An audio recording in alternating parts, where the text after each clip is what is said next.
Bom dia, tudo bem com vocês?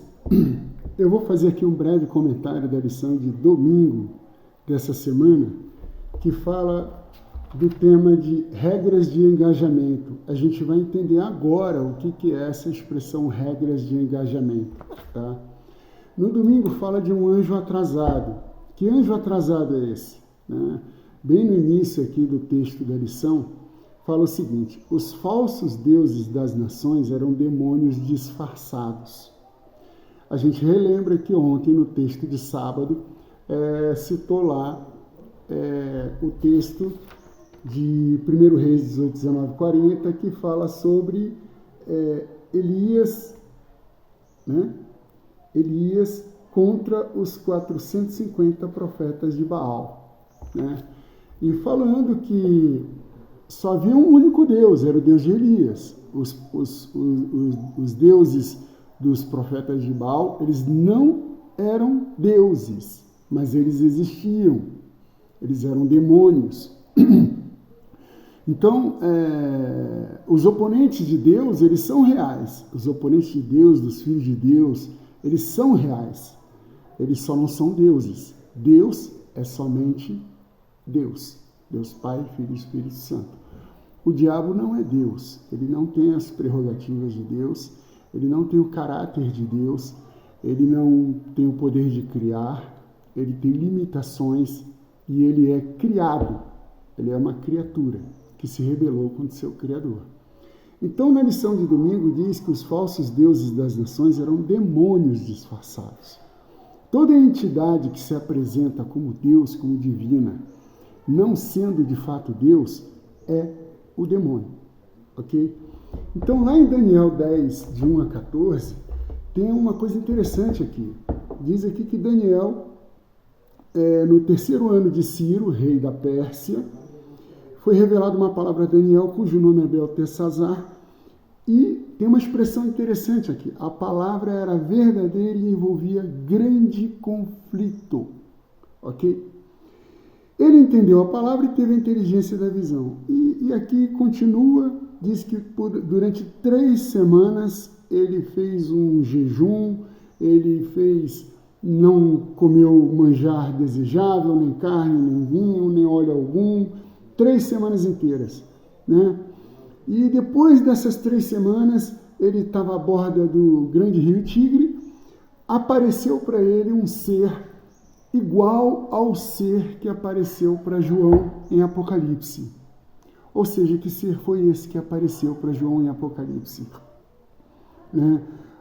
Havia um homem vestido de linho, cujos ombros estavam cingidos de ouro puro, o seu corpo era como berilo, o seu rosto como relâmpago, os seus olhos como tochas de fogo, seus braços e seus pés brilhavam como bronze. E eu, Daniel, tive aquela visão, os homens que estavam comigo nada viram, não obstante caiu sobre eles grande temor, fugiram e se esconderam. Enfim, e não restou força em mim, igualzinho João. É a mesma narrativa de João. Então a gente pode dizer, sem medo de errar, que a visão que Daniel teve aqui foi de Jesus Cristo. A mesma visão que João teve lá no Apocalipse. Só que no capítulo 10,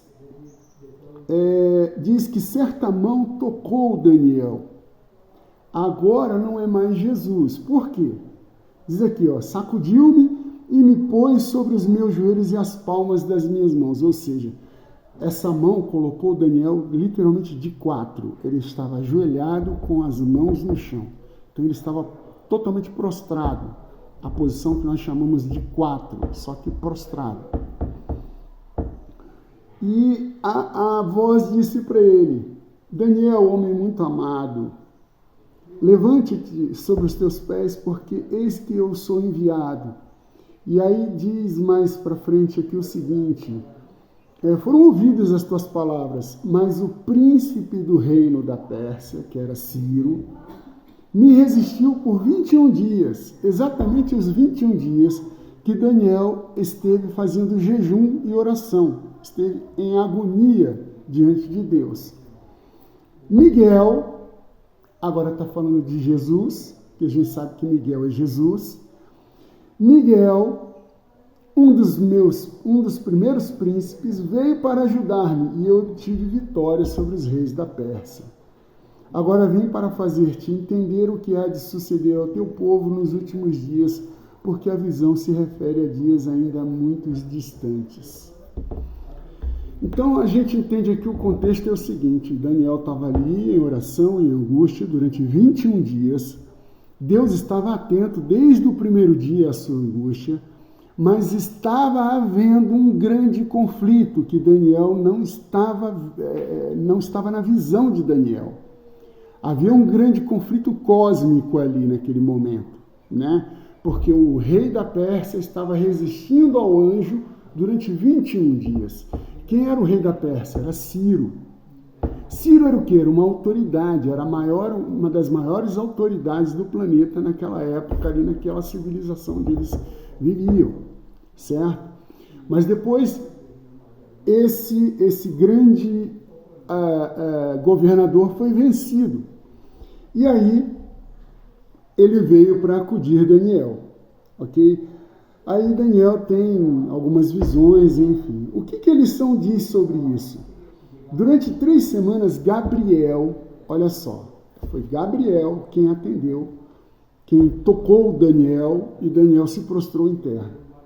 Durante 3 semanas, Gabriel se empenhou na luta com os poderes das trevas, procurando conter as influências que estavam agindo na mente de Ciro.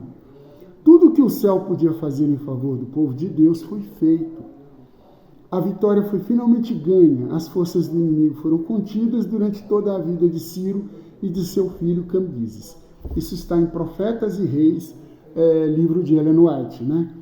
Para que o conflito cósmico possa acontecer, Deus não deve exercer todo o seu poder. Então isso remete a uma lição passada, a outra lição da outra semana, que fala do Pantocratos, que é a onipotência de Deus, que Deus pode fazer tudo e qualquer coisa, não há limite para o poder de Deus, porém, Deus não faz qualquer coisa. Ele pode, mas não faz qualquer coisa, ok? Deus não deve exercer todo o seu poder. O inimigo precisa receber alguma liberdade e poder autênticos que não podem ser removidos de maneira arbitrária, mas restringidos por alguns parâmetros conhecidos por ambas as partes, cujos detalhes não nos são revelados. Então é a parte do grande conflito que a gente não vê, ok? Parece que dentro do conflito cósmico existem alguns parâmetros aos quais até os anjos de Deus se submetem, e que podemos chamar de regras de engajamento. E aqui vem o cerne da lição. Como é que Deus age? Como é que Deus luta o grande conflito? E como ele vai vencer esse grande conflito?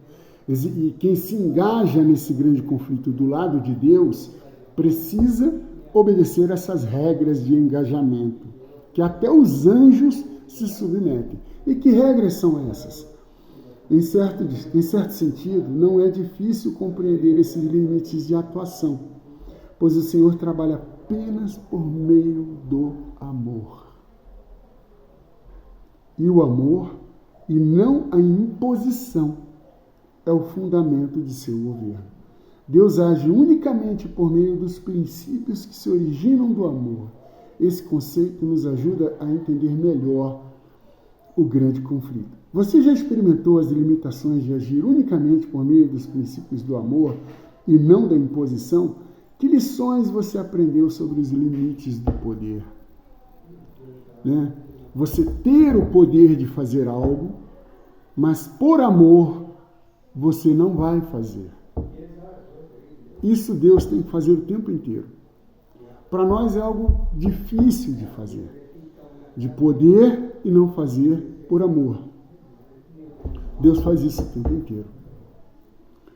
Se Deus não agisse por amor, nós já não existiríamos mais, pois ele já teria resolvido o problema do pecado à força, teria esmagado Satanás e seus anjos, teria exterminado com a humanidade pecadora, teria criado novos seres humanos, e nem eu, nem você, nem nossas famílias teríamos existido. Ou seja, nós não teríamos, eu e você, não teríamos a oportunidade de viver no céu eternamente.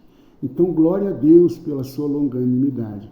Glória a Deus porque Jesus Cristo não voltou ainda, porque Ele está esperando você e eu nos engajarmos nesse grande conflito dentro das regras de engajamento. Amém? Essa é a lição de domingo.